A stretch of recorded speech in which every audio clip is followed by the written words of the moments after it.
Husband fell for an online gamer he met while sick. Now he wants a polyamory marriage, but I'm feeling overwhelmed. I've been married to my hubby for 4 years and we've been together for 12 years. After a lot of financial struggle, we bought a house and we are now planning to get kids. Thing is, a few months ago, my husband fell sick and had to stay home for a while. He decided to pick up an online game and started having weekly sessions with a group of players. Among them is a girl, 30, I think, and long story short, he fell in love with her. He broke down crying a month ago and admitted it. He told me it built up so gradually he didn't understand how he felt until it was too late. They started texting privately after meeting and eventually had one-on-one calls together. Then at some point, he said, she told him she was in love with him and he realized it was mutual. He said he told her it was impossible but loved her too. They tried to be just friends but they couldn't resist and continued to show affection for each other. He showed me the texts, but also venture into sexting. She asked if she could meet him face to face but he refused. So he told me all of this, apologized over and over again and told me he couldn't control himself, and while he loved us both, it was me he would choose no matter what. I was still very upset and slept at a friend's that night to gather my thoughts. I decided to forgive him because he clearly felt guilt and wanted to work it out. I told him that while I was deeply hurt, I still appreciated him coming forward to me and being honest about what happened. We got into long conversations about how we were feeling in our relationship.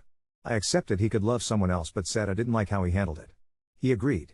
And then yesterday he asked if I was comfortable opening up the marriage to polyamory. He said he still wanted to live with me and have kids but can't erase nor ignore the feelings he has for her. He says he wants to do it right and let us both see other people, with clear boundaries and communication, and still be present for one another. I'm gonna be honest, it made me very uncomfortable at first. We have several friends who are poly, I know more or less how it works. But I never really thought about getting into it myself. I am not against, it just never crossed my mind before. I am trying to think it through but it's a lot to take in. Sorry my writing is probably messy but it's kind of hard to focus. I guess it's too early to decide and we have a lot more to discuss beforehand, but still. Could you guys give me your opinions on this? Update 1. I waited for a bit to think about it all and had multiple long discussions with my husband. I wanted to confront him before making a final decision. To answer some of your questions, the other girl wanted to meet him, but they never did. Partly because my husband refused, but honestly, mostly because she lives too far from here. I still got checked for STDs, though, and I'm clean, yay. As for our polyamory friends, they apparently were the ones who suggested him to go down the polyamory road. I stopped talking to them for now. I'll deal with the bigger problem first. I told him his actions hurt me deeply and that while I appreciated him admitting his affair, it was still infidelity. I told him what you guys said, that turning it into polyamory was merely greenlighting the affair after the fact. That polyamory should be built on mutual trust and communication, which he already broke. That I didn't feel respected. It destroyed him. He said he already knew, deep down, but didn't want to admit it, neither to me nor to himself. We both screamed and cried a lot. He finally admitted he wanted to open the marriage for selfish reasons. He is very sorry. He cut off contact with the other girl, let me fully access his computer and phone, and now wants to go to counseling to repair our relationship and marriage. He is showing me a lot of affection and attention since then, although he admits himself it's sometimes out of guilt and not just out of pure love. And now I want to make it work too, but am I? Or is it sunk cost fallacy? I don't know. Our first session is in 2 months, the earliest we could get, and every day I change my mind. Literally yesterday I wanted to leave him, while today I think it's worth giving it a try. Because we've known each other for so long, we understand each other on a very deep level, share a lot of interests, and have already built so much together. He was there for me during hard parts of my life. He took responsibility for his actions and is really trying. Plus, if I leave him, I'd have to start my life nearly from scratch, find a new place to live, go back into dating for the first time in 12 years. I don't want to lose everything. It sounds very hard and scary. Am I not too old for this? But at the same time, that's a form of denial, isn't it? It doesn't matter if those years were good, it's not going to be the same. Even if he gains my trust back, even if I forgive him, I'll never forget. I think he is genuinely remorseful, but isn't it too late for that? I am too empathetic. Him being present now doesn't erase what was done. Do I want to stay not because I still believe in this relationship, but because don't have the strength to ask for a divorce? Because it's the easy choice, some kind of codependency? I have no idea. I can picture both paths clearly, and it's tearing me apart. I am lost, maybe even more than I was when I wrote my previous post. I've lost sleep and appetite, and I'm not sure I enjoy anything in my life anymore. I booked an appointment with a psychologist, for me alone, to help with this whole thing. I am sorry, at this point, I am rambling. I know I am the only one who can decide what's okay and comfortable for me or not. It's ultimately my choice and my choice only. The emotional hell I am going through just makes thinking about that choice very hard and paralyzing. I'll go to both therapies and try to see what to do from here. I'll try to update, but it's probably going to take a while. I am sorry. I want to thank you again for your support, and I am sending you guys a lot of love. Edit. A couple of infos I should have mentioned but didn't because putting all of that into writing without omitting something is much harder than I thought. He cut off contact with her because once he told him he was married and wanted us both, she just ran away and broke up with him. There are times since then where my husband starts feeling sad or angry because of what's basically withdrawal. And for that he's smart, least sensible enough not to blame me. What kind of marriage did we have before this crisis? It will sound so naive. It's my first and only romantic relationship. We were very close and basically grew as adults together. We could talk about anything and understand each other. We shared the same values and interests. What changed, I think, is that we got into a routine and he got bored. During our argument he said he was addicted to the attention the girl was giving him and that he felt I didn't show him I was in love with him enough anymore. I told him that even if it was true, he should have told me instead of having an affair. On one hand I have my faults too and I could accept this as one of them. On the other I was taking care of him in the house while he was sick. I don't think he believes it, I don't think he means it. But it makes me wonder whether I was actually a good wife for him. Even though I am not responsible for his actions. Update 2. My previous post should have been the final update. I wish. God, I wish. But no, of course not. Of course it got worse, again. Fuck my life. After my soon-to-be ex-husband signed the divorce papers, we went no contact, or at least, I tried to. He still sent me text messages, voice messages, and tried to call me multiple times. He even sent me a long letter full of statements such as, "I'm concerned that your mental health is deteriorating. I believe you need antidepressants to help you feel like yourself again," or, "Your trauma is understandable, but it probably makes you want to punish me by making irrational decisions, like divorce," or, "I am afraid you are surrounding yourself with questionable influences that have bad agendas. Please let me help you see it through." He claimed that the crisis was just as hard for him as it was for me. People told me he was escalating and that I should protect myself. I should have listened immediately, but I didn't react soon enough. Then he came to our street. He arrived uninvited and pleaded with me to give him a second chance. He said he wanted to be there for me and for us, insisting that he didn't deserve any of this. I started to feel distressed. He saw that I was unwell and wanted to comfort me, so he hugged me. But I didn't want to be touched. I'm pretty sure I told him no. I think I screamed no multiple times, but my memory is fuzzy. Either I misremember, or I did say no and he ignored it and didn't stop. I know it's just a hug, but it triggered a severe panic attack. He called emergency services, telling them he was worried about me because I wasn't myself.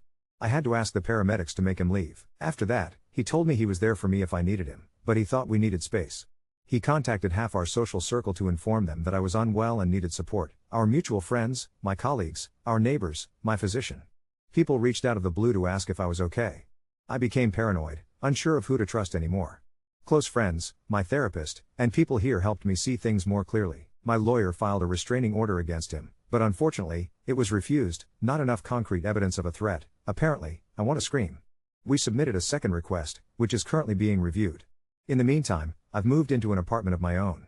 He doesn't know where I live. Hell, almost nobody does.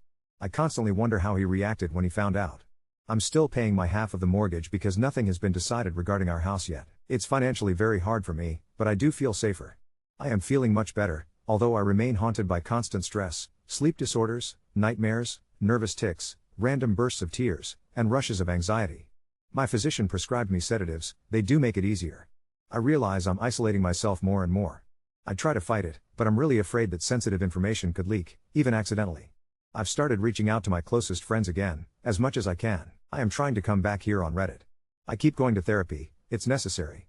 Because one part of me, the part he cultivated for so long, urges me to stop all of this, to go back to the house, cancel the restraining order, cancel the divorce, call him, apologize, and repair our relationship. It would be insane. I am not going to do that. I do not listen to that little voice. I don't. But when your defenses are attacked over and over again, it becomes incredibly hard to reason properly. I can't wait for the divorce to be over.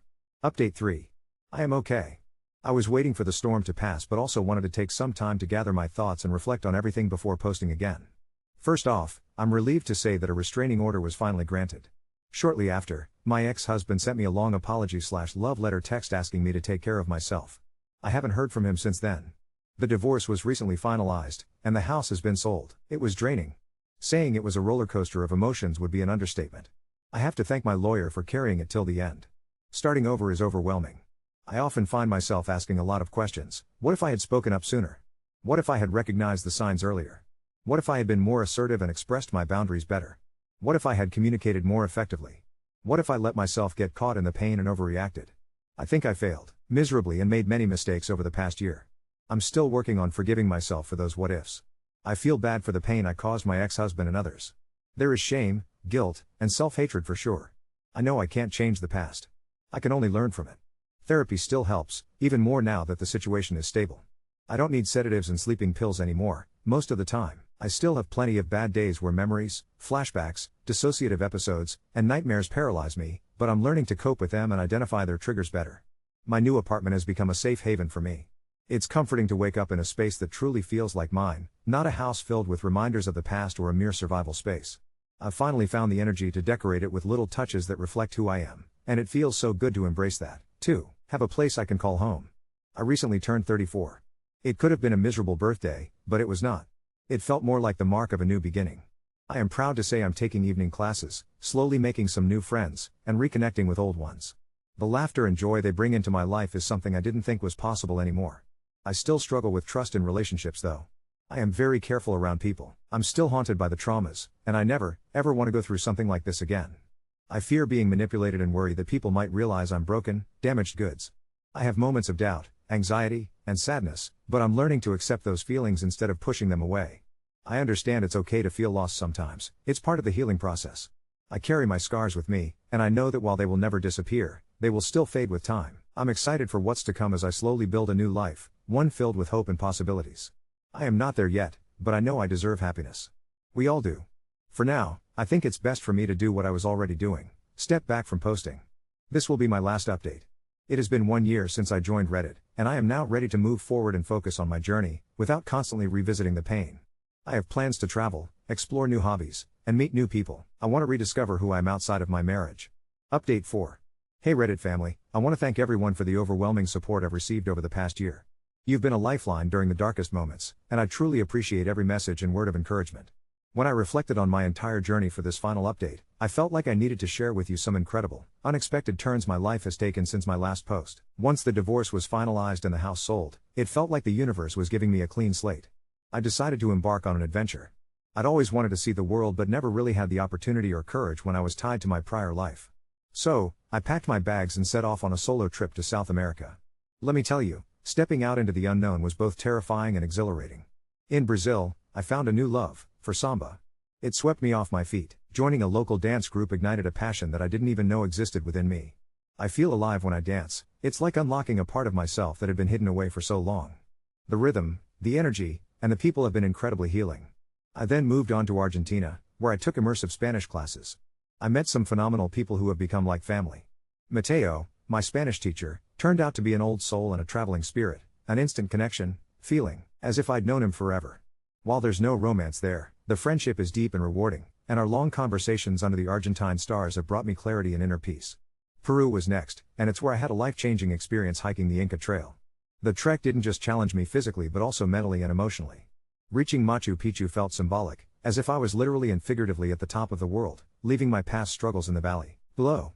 That view gave me a perspective I've been longing for. I've let go of a lot of resentment and self-blame along that trail. Returning home was bittersweet. Reacclimating to normal life while holding on to that adventurous spirit has been a balancing act. But I'm actively incorporating what I've learned into my daily life. I've started volunteering at a community center, offering free dance classes to kids. Watching their joy and enthusiasm is incredibly rewarding and reminds me of the immense happiness that dance brings. On the relationship front, I'm dating casually now. Nothing serious yet, but I'm open to possibilities. It's refreshing to meet new people and explore different facets of connection without rushing into anything. I've learned to value my independence and rediscover who I am outside of a relationship, applying patience like never before. Eventually, I'd like to think about returning to school for a psychology degree. My own journey has taught me how essential mental wellness is, and I want to help others who might be struggling as I have. Every therapy session I've attended over the past year fueled my interest in understanding the mind and helping others on their journeys to healing.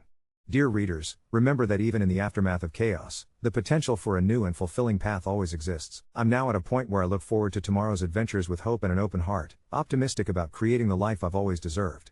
This update is my final sign-off. I hope when others find themselves at a crossroads, they'll remember this story and find comfort in the promise that time, patience, and self-love can heal and transform. Thank you once again for being my anonymous ever-present friends.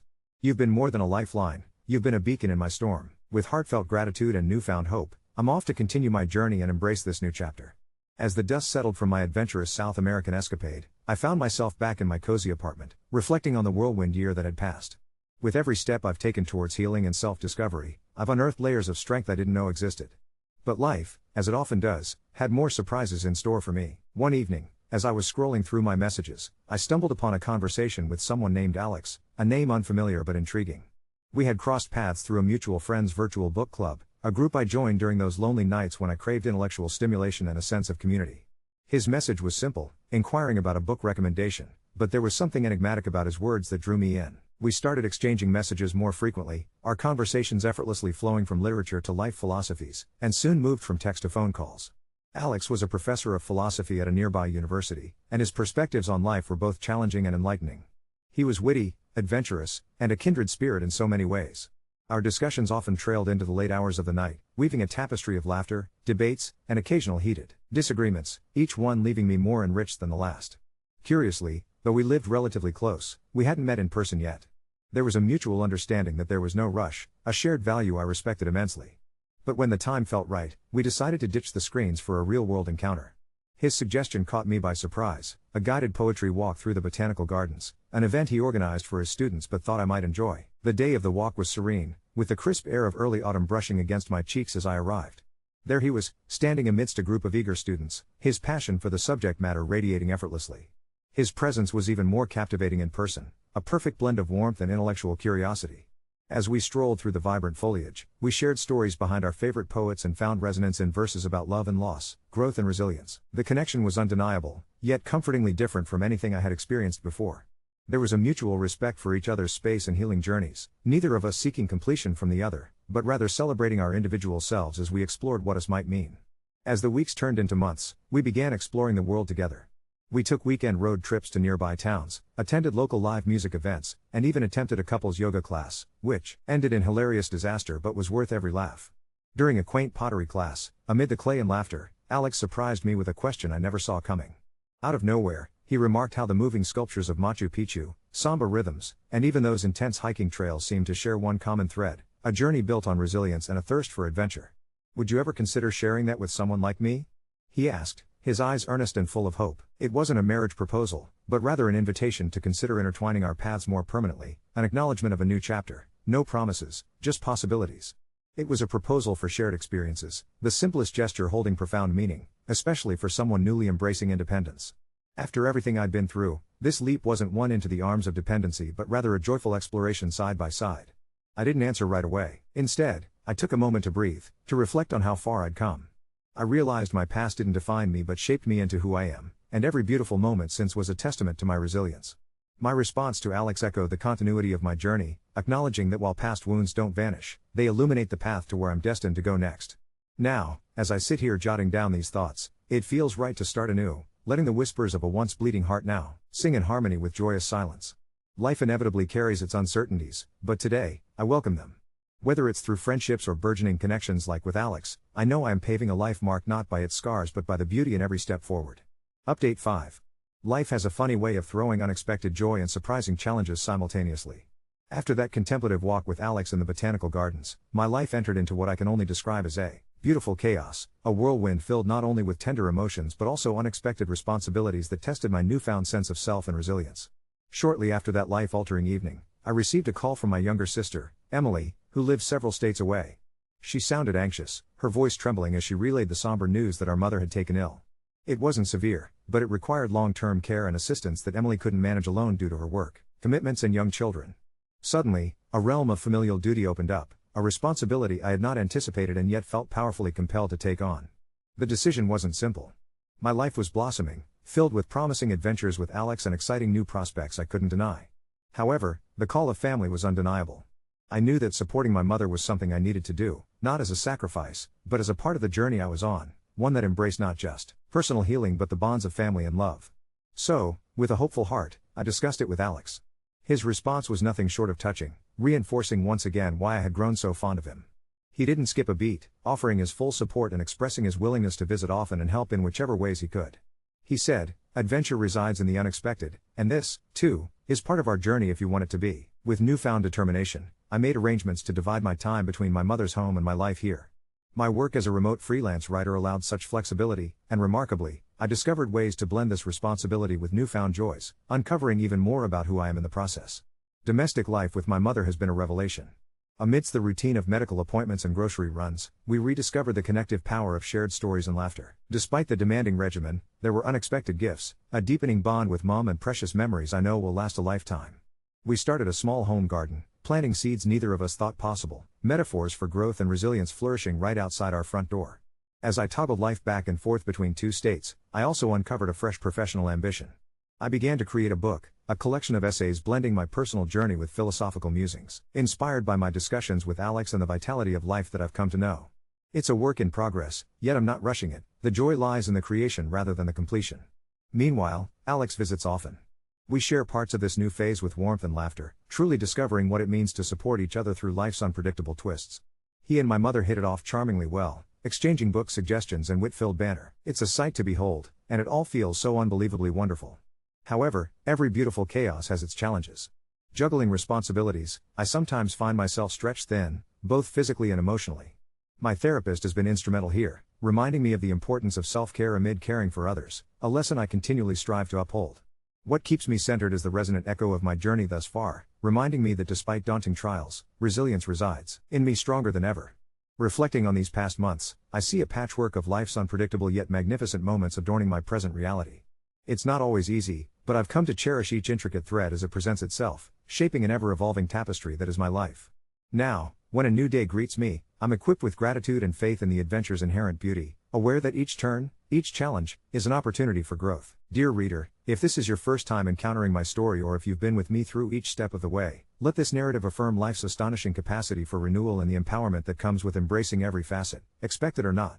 My flawed yet flourishing journey is one of joy, pain, healing, and discovery, and it's far from over.